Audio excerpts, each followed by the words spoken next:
नमस्कार दोस्तों आज का वीडियो एक हैंडीकैप पर्सन के ऊपर मैं बनाने जा रहा हूँ। इनकी कहानी आप लोगों के साथ में इसलिए शेयर कर रहा हूँ क्योंकि ये बड़ी दुख भरी कहानी है। भगवान इंसान को जब सुंदर शरीर देता है, हेल्दी उसके अंग देता है, वो पुर्जे उसके काम कर सकते हैं, उसकी इंद्रियां उसके वश में होती हैं, तो वो जीवन के सारे सुख सब चीजों का आनंद ले सकता है।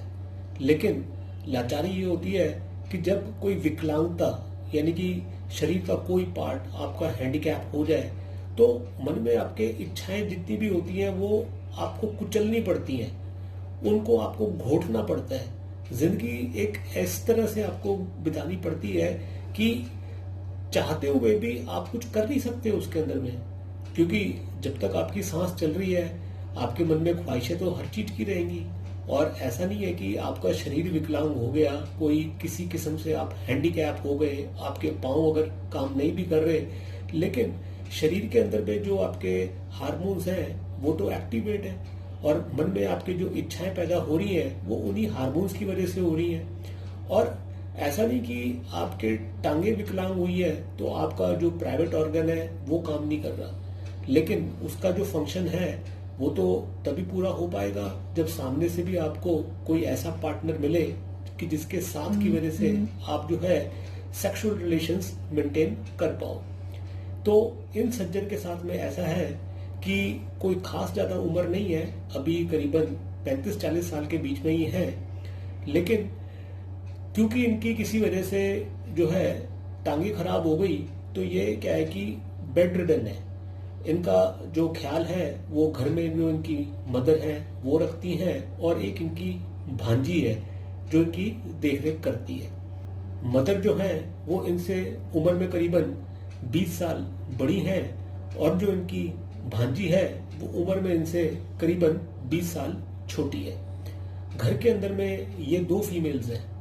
अब ये इन दोनों की तरफ काफी ज्यादा अट्रैक्टेड है। अट्रैक्शन होने की एक वजह तो ये है कि ऑप्शन कोई दूसरी है भी नहीं, और जो अवेलेबिलिटी है वो भी ऑप्शन में बदल पाएगी कि नहीं, इसके लिए इन्होंने मुझसे कंसल्ट किया।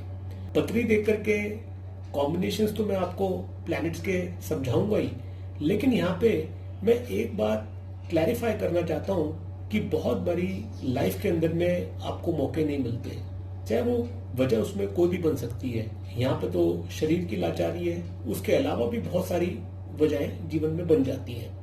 अब ऐसे के अंदर में जब इंसान के अरमान पूरे नहीं होंगे तो क्या होगा, उसको जीवन में घुटन होगी। उस घुटन की वजह से वो रास्ते तलाश करेगा। वो रास्ते तलाश करते हुए उसके मन में कभी कोई शैतानी का भाव भी आएगा कि मैं किसी तरह से कोई षड्यंत्र करके, कोई ऐसी स्ट्रैटेजी अपना करके किसी तरीके से घर की किसी भी औरत के साथ में फिजिकल रिलेशंस कायम कर लूं। तो मैंने इनको ये बात समझाई कि ऐसा करने में बाद में आपके मन में बहुत गिल्ट फीलिंग होगी, क्योंकि है तो वो गुनाह। किसी भी औरत की मर्जी के बगैर आप उसको कोई भी नशा करा करके या किसी भी तरीके से उसको अपने काबू में लेकर के उसके साथ में फिजिकल रिलेशंस डेवलप कर तो लोगे, लेकिन बाद में फिर अपनी ही नजरों में गिर भी जाओगे। और जब उसको ये बात मालूम चलेगी तो उसके मन में आपके लिए क्या है कि प्यार तो होना नहीं है, नफरत हो जाएगी। और ये इंसान क्योंकि पूरी तरह से अपनी माँ और अपनी भांजी पे डिपेंडेंट है तो वो इसका फिर साथ देंगी भी नहीं। तो उसके बाद में होगा क्या, मृत्यु तो कब होनी है, लेकिन उस मौत से पहले ये इसी मौत से ही मर जाएगा जिससे कि आप शर्मिंदगी कहेंगे।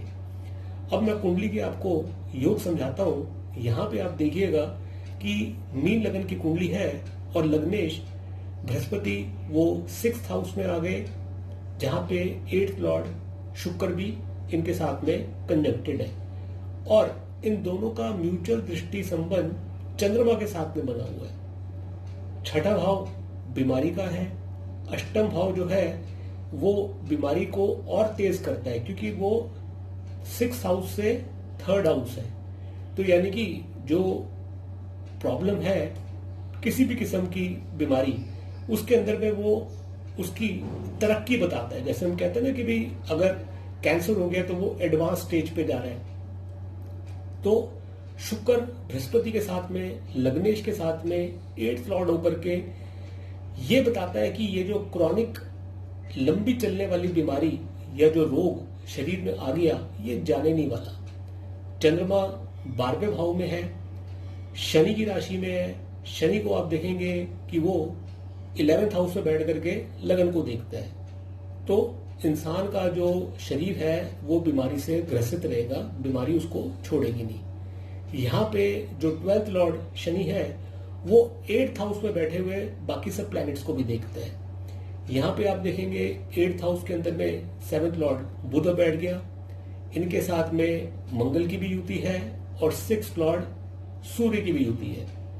सूर्य और शुक्र के अंदर में राशि परिवर्तन योग बना हुआ है। यहाँ पे आप देखेंगे कि जो 7th हाउस है वो क्या है कि एक कर्तरी योग के अंदर में आ गया।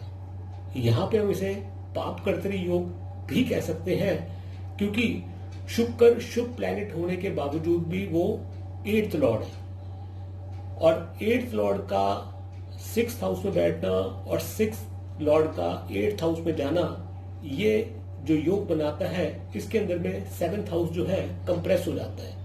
इसी के अंदर में 7th लॉर्ड बुध भी आ गया, मंगल भी आ गया। ये सारे प्लैनेट्स जो है शनि से देखे भी जा रहे हैं। यहाँ पे इंसान की लाचारी सामने आती है कि शरीर तो लाचार है, लेकिन मन के अंदर में ख्वाहिशें जो है वो काफी ज्यादा है। वो ख्वाहिशें पूरी हो नहीं पाएंगी, इस बात को ये खुद भी जानते हैं। अभी इनकी बृहस्पति में राहु की दशा चल रही है। बृहस्पति के रोल को आपने देखा कि लग्नेश होकर के 6th हाउस में बैठ गए, यानी कि शरीर जो है वो बीमारी से जकड़ा हुआ है। राहु जो 10th हाउस में बैठे हुए हैं वो बृहस्पति की राशि में बृहस्पति से देखे भी जा रहे हैं। तो जो राहु है वो किसी भी चीज को और भी ज्यादा इग्नाइट करता है। 10th हाउस कर्म का है, कर्म स्थान किसी भी चीज का आप उसको मान सकते हैं कि उस समय लाइफ में आप क्या कर्म कर रहे हैं। कर्म का मतलब हमेशा पैसे कमाने का या बिजनेस करने का या नौकरी करने का ही नहीं है। उस समय जो भी आप एक्टिव काम कर रहे हैं, अब जो इंसान हैंडीकैप है वो तो ये सब काम नहीं कर पाएगा, क्योंकि ये कोई ज्यादा पढ़े लिखे भी नहीं और इनको कोई ज्यादा काम मिलता भी नहीं। तो 10th हाउस में बैठा हुआ जो राहु है वो इनके मन में डिजायर्स पैदा कर रहा है, और वो डिजायर सारे शुक्र से गवर्नड है, क्योंकि राहु जो है वो शुक्र के नक्षत्र में है, 8th लॉर्ड के नक्षत्र में। इन्हीं सब चीजों को जब आप नवांश कुंडली में भी जाकर के देखेंगे तो वहां पे भी आपको ये बात समझ में आएगी कि इधर जो बृहस्पति शुक्र है वो 12th हाउस में चले गए और 6th हाउस में बैठे हुए 6th लॉर्ड शनि से वो देखे भी जा रहे हैं। तो जो सेक्सुअल डिजायर्स है वो अपनी जगह काफी ज्यादा है, लेकिन बृहस्पति कहीं ना कहीं इनको संयम भी देता है, ये सोचने की समझने की शक्ति भी देता है, जिसके अंदर में हम कहते हैं कि भाई बृहस्पति एक स्पिरिचुअल प्लैनेट है जो कि मर्यादा लांघने नहीं देगा। जैसे कि इस केस के अंदर में चाहने के बावजूद भी ये अपनी मदर या अपनी भांजी के साथ में कोई भी ऐसा दुष्कर्म नहीं करेंगे कि जिससे ये अपनी नजरों में गिर जाए। अब मैं वापस चंद्र कुंडली पे आकर के आपको ये समझाता हूं कि जो आपकी मेंटल वाइब्रेशंस है, आपकी जो एनर्जीज का फ्लो है, आपका जो माइंडसेट है, वो किन चीजों से गवर्न हो रहा है। 7th हाउस 7th लॉर्ड आपके रिलेशनशिप पार्टनर का होता है। यहाँ पे आप देखेंगे कि चंद्रमा से 7th हाउस में बृहस्पति और शुक्र दोनों की युति है। अब इस युति की जो फुलफिलमेंट है उसके लिए हम 7th लॉर्ड को देखेंगे, जो कि सूर्य है। सूर्य अपनी नीच राशि में है, 9th हाउस में है, और 9th लॉर्ड के साथ में उसका राशि परिवर्तन योग बना हुआ है। 9th हाउस 9th लॉर्ड आपके धर्म का होता है, तो इंसान अपने धर्म से जुड़ा भी रहेगा, मर्यादा का भंग भी नहीं करेगा। और यहाँ पे आप देखेंगे कि जो 10th लॉर्ड और 3rd लॉर्ड मंगल है वो शनि के साथ में यानी कि 12th लॉर्ड के साथ में म्यूचुअल दृष्टि संबंध में बना हुआ है। 3rd हाउस आपके हिम्मत का, आपके एफर्ट्स का होता है, और शनि जो है वो डिटर्मिनेशन का होता है, मंगल शक्ति का होता है। ऐसा नहीं कि इंसान के अंदर में हिम्मत नहीं है या शक्ति नहीं है या उसके शरीर का कोई पुर्जा काम नहीं कर रहा। प्राइवेट ऑर्गन इस आदमी का काम कर रहा है, सिर्फ ये अपनी टांगों से लाचार है, जो कि शनि आपको बताता है। 12वें घर में बैठा हुआ चंद्रमा से वो आपकी टांगों को बताता है। क्योंकि टांगे अपाइज हैं, इस वजह से वो इंसान बेडरूम का रिलेशन बना नहीं सकता, अनलेस कि कोई औरत उसका साथ दे, जो उसको बेड पे लेटा के उसके साथ में उसके ऊपर आकर के किसी तरीके से एक पोज बना करके उसके साथ में वो उसको सुख दे पाए। ऐसा बहुत ही कम होता है, क्योंकि कोई मिलता नहीं है। विकलांग आदमी का, हैंडीकैप आदमी का कोई साथ देने वाला होता नहीं, लेकिन जज्बात तो उसके मन में भी होते हैं। तो आज का वीडियो मैं उन्हीं को समर्पित करते हुए आप लोगों के साथ में शेयर कर रहा हूं। आप लोगों के इस बारे में क्या फीडबैक है वो आप अपने कमेंट सेक्शन में लिख सकते हैं। मुझसे जुड़े आपके कोई पर्सनल सवाल हैं कंसल्टेशंस के लिए, तो मैं उसके नंबर्स शेयर कर रहा हूं, कभी भी आप लोग मुझसे कॉन्टैक्ट कर सकते हैं। थैंक यू दोस्तों, नमस्कार।